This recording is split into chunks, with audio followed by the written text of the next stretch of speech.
Hello and welcome to a very Hazbin Hotel cosplay prop tutorial, where today I'm going to show you how to make Charlie's lovely little shield from the show, and I'm going to be using a pattern that I made. It's in the link below. It's on my Etsy shop, and it shows you exactly what pieces to cut out and how to put them together.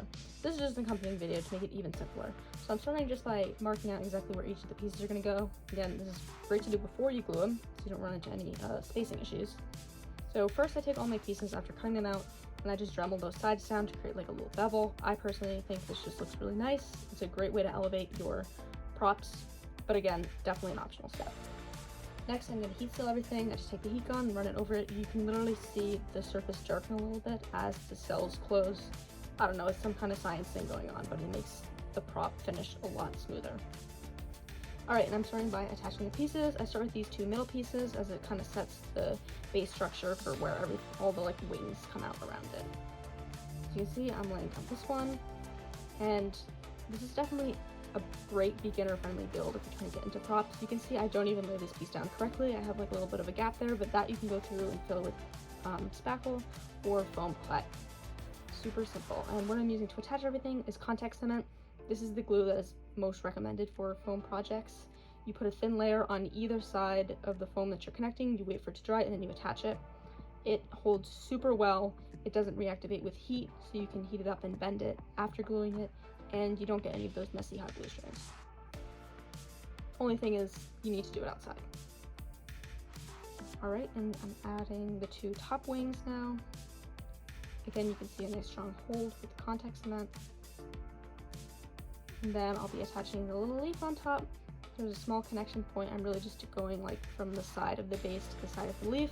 But if you want a stronger hold, you can extend the pattern out for that leaf and glue it to the underside of the base. So as you can see, I've been cosplaying for a long time, but my Dremel game is not that great. I have a lot of stray cuts from just not being great at Dremeling, and I'm filling in all those cracks with spackle. And I'm just sanding it down to make a nice smooth finish. So again, if you have any foam errors, really it's easy to clean up with a little thing of spackle you can get from the hardware store. Alright, and now it's the most important part, time to prime. So I am using a cheap craft gesso. I do 2 layers of this. I water it down a little bit, just so it's thinner and you don't see the brush strokes. But basically what this does, it just makes a nice smooth surface for the paint to adhere to.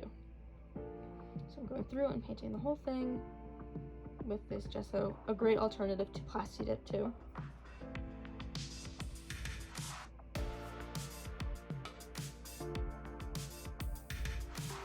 And perfect. And then I start all my metallic builds with a black base. You can see it. Put a black base on top, and then I start painting the fun colors on top. And I don't use anything fancy for the paints, it's just cheap craft acrylics. And then you can see I'm going in carving out some shadows, not even with paint, but with eyeshadow, which is a fun new technique I use. I find it just makes it look really dimensional. And yeah, that's pretty much the prop build. Pretty simple. Hit me up on Instagram if you made these. I'd love to see your products.